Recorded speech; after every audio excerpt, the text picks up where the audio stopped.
In today's video, we're gonna take a look at this $350 PC that I have bought from Facebook Marketplace, and in today's video, we're gonna see if I got scammed or not. So, let's get into the specs. This PC has an Ryzen 5 3600 that has 6 cores, 12 threads, and a boost clock of 4.2 GHz, which is lovely. It's one of the best CPUs in this price range. Next up, the RAM. It's a 16GB Corsair Vengeance at 3200 megatransfer per second. The motherboard is an ASRock B450M Steel Legend, which is one of the best motherboards out there, especially for the AM4, you know. It's a great motherboard. It has 4 slots for RAM, it has 2 slots for the M.2, and it's just an absolute beast of a motherboard. It's one of the greatest AM4 motherboards to ever exist. The power supply we have in this build is a Thermaltake 550 watts, and finally the GPU. It's an MSI Armor GTX 1660 Super, and for the storage we have 2 drives, a 128GB SSD, and a terabyte of HDD. In my opinion, this is one of the best builds that you can possibly build for $350, and you can even upgrade the GPU or CPU very easily with no issues at all. I would actually recommend you get a more powerful power supply so that you can upgrade easily in the future. Let's get into it, and the first game we have for today is Minecraft. I know that Minecraft is not really a heavy game, it's not really a game that fits being in a benchmark, but for some reason my Arabic audience keep asking me to put it in the benchmarks. So yeah, that's why it's here, and we're having no issues whatsoever. We're playing like 300 plus frames with no issues whatsoever. Minecraft is really not that much of a heavy game. Next up, we got Dying Light the Beast, and we're getting around 60 frames per second on low settings and FSR set to quality. And as you guys can see, the temps are all fine, but I did however clean the PC and change the thermal base for the CPU and the GPU, so the temps are thanks to me and not the guy who owned this before me, because it was very fucking dirty and I had to clean it myself. Anyways, the temps are great. Next up, we got GTA V Enhanced, and we're getting around 100 FPS. The temps, as I said, are very stable, both under 60 degrees. It's very smooth and there's no issues whatsoever in GTA V. Next up, we got Metal Gear Solid Delta, which is one of the heaviest games to ever exist. It's a 2025 game, and we're playing it on around 40 FPS on low settings with FSR set to quality. If a PC can run this game on 30 FPS, I would consider it a great PC. So 40 to 50 FPS are absolutely great in Metal Gear Solid Delta. Next up, we got Stalker 2, one of the worst optimized game to ever exist. This game is so terribly optimized. There's so little optimization in this game, yet somehow we're pulling off around 50 FPS. I honestly did not expect 50 FPS in Stalker 2. I expected like 30 max, but we're actually pulling off 50. So I just don't know what to tell you. It's just a $350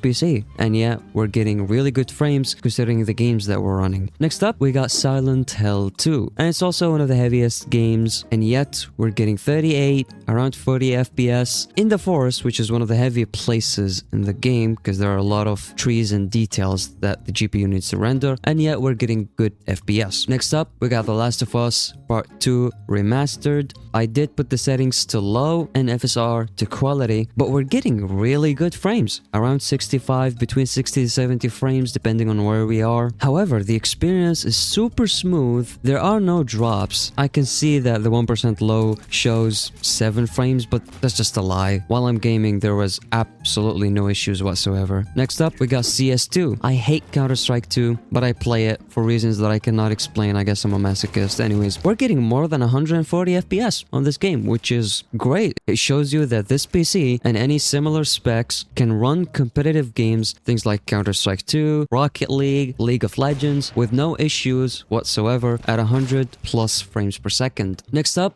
we got Cyberpunk. We put the settings to medium and FSR to quality, and we're getting 70 plus frames per second. That is absolutely great. I just don't know what to tell you. I really love this PC. It's just so perfect. It's just very optimized. It's just a great PC. You can run any game that you want. Next up, we got Alan Wake 2, which is one of the worst games ever. We put it on medium and FSR on quality, of course, and we're getting 60 frames per second. 60 FPS on Alan Wake 2. Do you understand what that means? This PC is a beast. It might be a little bit old, but it is still a beast. An absolute unit. Look at that. We're getting around 50, around 60 frames on Alan Wake 2 on medium, not even low. So we can get even more frames if we lower the settings. Next up, we got Fortnite. Who doesn't hate Fortnite? The sweaty builders and Anyways, we're getting more than 100 frames. As I told you guys, this PC can run competitive games with no issues whatsoever. 100 plus frames, no problem. Any competitive game will run on this PC with no issues. Next up, we got Forza Horizon 5, which is one of the most optimized games that I usually run during benchmarks, and we're getting around 80 frames per second on high settings, and despite the GPU being utilized 100%, the temps didn't cross 56 degrees Celsius. For the CPU, since we have a Cooler Master cooler, we're not really getting any higher than 51, so the temps are great, the frames are great, everything is good in this game. Next up, we got Ghost of Tsushima. We're getting around 65 frames on average. There are no drops whatsoever. This game runs perfectly on this build with no issues. And by the way, since we have 6 cores and 12 threads and the GPU is an NVIDIA, so we can use the NVIDIA encoders, this PC is more than ready to take on video editing, redesigns, no issues. So it's not just a gaming PC, it actually can be used for many different things, and video editing is one of them. Next up, we got Horizon Forbidden West, and we're getting 60 frames almost consistently. There are drops, there are a little bit of hiccups sometimes, but overall the experience is mostly smooth and we're not having any issues in this game whatsoever. Next up, we got Red Dead Redemption 2. We're getting around 50 frames per second. This PC is a beast. For $350, what more could you possibly ask for? This is literally the price of like a mid-range GPU nowadays. I just don't know what to tell you. You don't really need anything more powerful than this to play on 1080p. So, to summarize the video, I absolutely do recommend this build or any similar specs to this build. For example, if you found one with a Ryzen 5 3500X or a 3500 or maybe a 2600 and the GPU is like, I don't know, 1660 or 1660 Super, 1660 Ti, maybe like GTX 1080 Ti, those are all really good GPUs. Despite them being a little bit old, they're still great bang for the buck. I hope you liked this video. I can't really tell if it's a good video or not because I'm numb and dead inside and I can't really feel anything whatsoever. And I'm broke thanks to the fact that most of my audience on my main channel are from Iraq. And in Iraq, we have super low RPM of around 0.30 euros. And so I'm not really making any money. And the money that I make through flipping PCs barely does anything, if even. So I'm mentally fucked up, physically weak, and financially also weak. Yeah, you go ahead and have a nice day. I'm just gonna go think about ways not to end my life.